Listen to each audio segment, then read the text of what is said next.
dit bonsoir Julien Teil et Thierry Messin. Vous êtes en direct de Tripoli.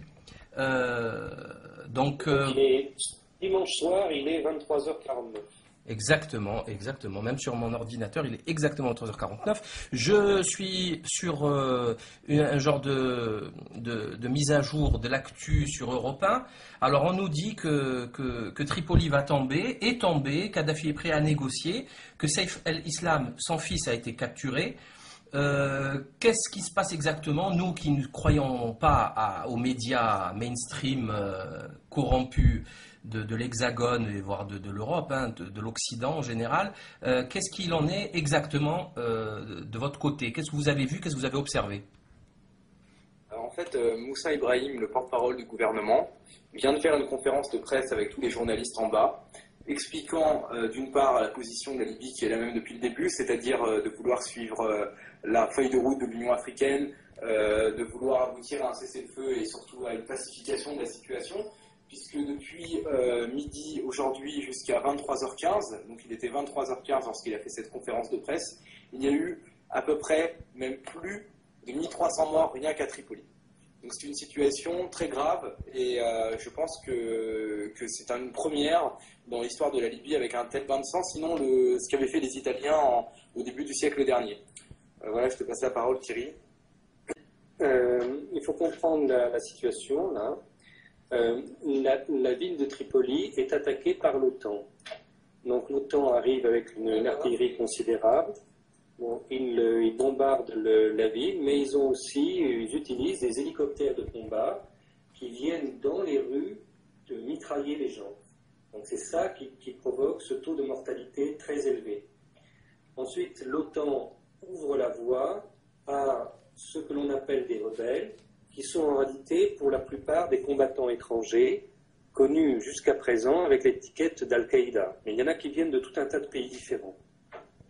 Donc ils s'engouffrent dans la voie qui est ouverte par les hélicoptères de l'OTAN et ils pillent et massacrent ce qu'ils trouvent. Bon.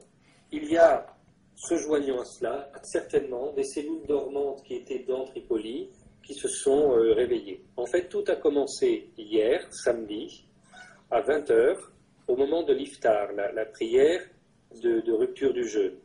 À ce moment-là, certaines des grandes mosquées de Tripoli ont été verrouillées, personne ne sait par qui, et les haut-parleurs ont été utilisés pour appeler à l'insurrection. Et un appel à l'insurrection qui était, dans son contenu, sa tonalité, la rhétorique habituelle d'Al-Qaïda. Ça n'est pas du tout des démocrates comme on le raconte. C'est réellement les mercenaires recrutés dans le monde entier par les Saoudiens et qu'on a connus pendant des années sous le nom d'Al-Qaïda. Ce sont eux qui font le travail. Okay. Et l'OTAN vient comme force militaire, parce qu'évidemment ces gens-là ne pourraient pas tout seuls avoir un succès militaire. Voilà. On parle, je vois que je suis toujours sur le timeline là en direct. On dit que la garde rapprochée de Kadhafi a abandonné. Est-ce que c'est confirmé ça? Non, c'est complètement faux et non, on peut vous le dire avec une certitude absolue puisque dans l'après-midi, en fin d'après-midi, un convoi officiel qui comprenait un grand nombre de personnalités a été attaqué. Et ce convoi s'est réfugié dans l'hôtel où nous nous trouvons. Alors pourquoi il s'est réfugié là? Parce que c'est là que se trouve la presse internationale, et donc ils savent que cet hôtel ne sera pas bombardé. Exactement. Donc l'hôtel dans lequel nous nous trouvons est actuellement totalement encerclé. Il y a eu des combats très très durs pendant 2 heures là, en début de soirée. Maintenant, c'est plus calme, chacun campant sur ses positions. Alors, la chaîne Al Jazeera a annoncé que tout à l'heure l'hôtel est tombé, c'est complètement faux, on vous parle depuis cet hôtel, et ils ont annoncé qu'on avait arrêté Saif al-Islam dans l'hôtel, c'est impossible, il n'a pas pu être arrêté, nous sommes là pour en témoigner. Donc, et puis, il y a d'autres responsables de très haut niveau qui se trouvent dans cet hôtel. Tout à l'heure, Abdallah Senoussi, le chef du renseignement intérieur qui a été mis en cause par le tribunal pénal international, a rencontré les journalistes pendant quelques minutes, et il y a d'autres personnalités encore qui se trouvent dans cet hôtel. Ok.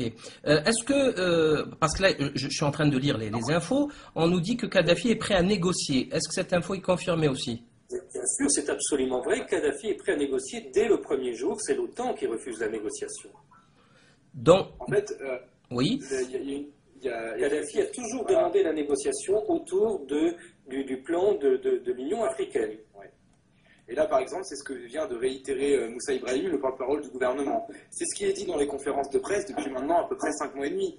Donc à un moment donné, si l'OTAN ne veut pas entendre cette réponse, c'est une chose. Mais on ne peut pas dire que Kadhafi ou le pouvoir ici en place ne souhaite pas un plan de paix. En fait, je parle d'une négociation due à cette journée précise, à l'aggravation de la situation. Il n'y a pas de modification de la position voilà, c'est des ça. autorités.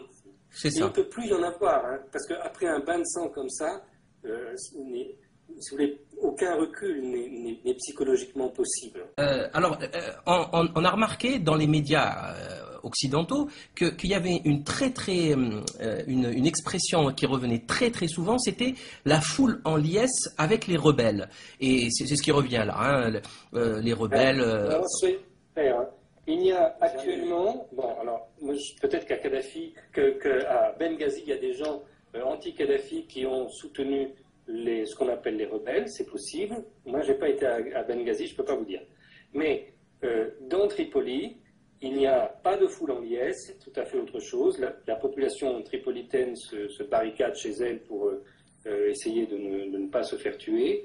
Et les gens qui sont dans la rue sont là pour se battre, pour défendre le pays qui est attaqué par l'OTAN et absolument pas par des rebelles. Les rebelles viennent derrière l'OTAN. Je répète, les rebelles sont derrière l'OTAN. C'est l'OTAN qui fait l'action militaire.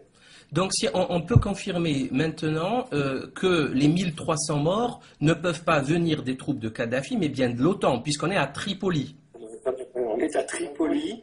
Ces 1300 morts sont dus à l'action conjuguée des forces françaises et britanniques qui viennent de renouer avec leur passé colonial. C'est ce qu'on appelle un massacre. Alors, moi, je me pose une question et j'aimerais y avoir votre réponse. Même si le régime tombait et que l'État, enfin le gouvernement Kadhafi et sa présidence tombaient, est-ce que vous ne pensez pas qu'il y a des risques d'irakisation de la Libye, avec une situation catastrophique qui pourrait durer des décennies? Compte tenu de la structure sociale de la Libye, qui n'est pas la même structure que la société irakienne, en fait, c'est pas le bon exemple. Le bon exemple, c'est la Somalie. La partie de la Libye, la partie rurale de la Libye était organisée de manière tribale et se retrouvera dans la situation de la Somalie. La ville de Tripoli faisant exception, c'est une très grosse ville où les gens se définissent moins par leur tribu et plus par leur famille, ils voient de manière individuelle. Donc là, ça aura une tournure différente à mon avis, mais tout le reste de la Libye est appelé au chaos somalien, ceci à 1h30 de l'Italie et de la France. Donc les conséquences pour la sécurité en Italie et en France seront considérables dans la décennie à venir. Alors moi j'aimerais vous poser une question, je ne sais pas si vous avez la réponse, je ne sais pas si la réponse est possible aujourd'hui, maintenant, mais quels sont, moi personnellement, je n'ai pas honte de dire que je ne comprends pas complètement ce qui se passe, mais quel est l'objectif de l'OTAN dans ce carnage, sachant qu'il s'engage dans des guerres avec des crises économiques lamentables. On va voir à partir de demain, le lundi 22 août, encore une chute des banques avec une spéculation sur la dette des nations. Donc on nous explique qu'il n'y a pas d'argent et que, par exemple, Manuel Valls, hier sur TF1, nous expliquait qu'il fallait faire autant d'efforts qu'au sortir de la guerre de 1945. Enfin, c'est quand même hallucinant. Moi, j'ai pas vu de guerre, j'ai pas vu de mort, j'ai pas vu de bombardement. Pourtant, la crise économique est, selon Valls, aussi grave qu'au sortir de la guerre. Et ils s'en vantent à bombarder la Libye. Moi, personnellement, j'arrive pas à saisir la stratégie. Voilà. Si vous pouvez nous éclairer. Dans la stratégie de l'OTAN, en fait, il y en a eu plusieurs successivement qui ont toutes échoué l'une après l'autre. Et donc, à la fin de ce processus, on se retrouve avec la stratégie qui a été voulue par les les Straussiens aux États-Unis. C'est vraiment les États-Unis qui pensent ce qui se fait et les Français et les Britanniques qui font le sale boulot, qui trempent leurs mains dans le sang dans cette affaire.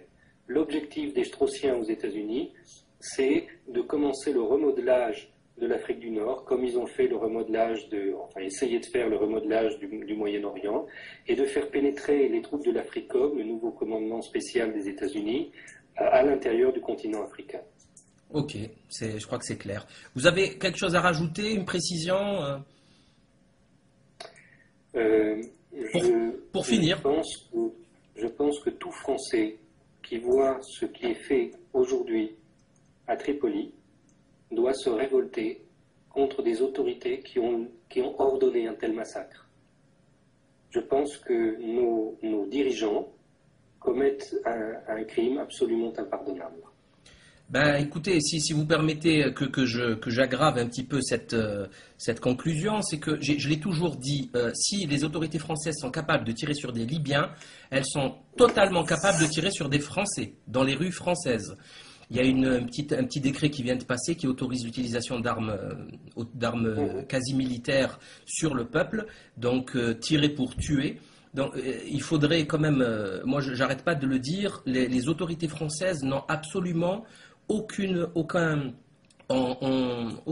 comment dire, rien ne les empêche, ni moralement, ni éthiquement, ni quoi que ce soit, de tirer sur le peuple français lorsqu'il sortira réclamer de la justice ou, par exemple, la tête des banksters. Ça, je le dis et je le répète. Donc, ceux qui se taisent pour le mort des Libyens ou des Tunisiens, dont on se rappelle que Michel Alliot-Marie voulait envoyer son aide pour soutenir le régime de Ben Ali, vont voir ces canons et ces balles se diriger vers eux très prochainement, je pense. Alors moi, je voudrais juste dire deux choses pour terminer. D'abord, j'imagine que pour beaucoup de gens, c'est compliqué de comprendre comment aujourd'hui il peut y avoir côte à côte dans les rues de Tripoli Al-Qaïda et l'OTAN, mais moi ça fait 9 ans que j'explique ce phénomène et que beaucoup de gens se bouchent les oreilles. Exact. Et d'autre part, je veux rappeler, là au moment où nous avons commencé cette discussion, le bilan des morts de la soirée, c'était 1300 morts pour cette soirée, 5000 blessés graves pour cette soirée, mais si on cumule avec les morts d'hier, et les combats n'ayant lieu pratiquement que la nuit, on obtient 3650 morts et 8000 blessés graves. Merci, cher Thierry Messant, cher Julien Tell, merci infiniment.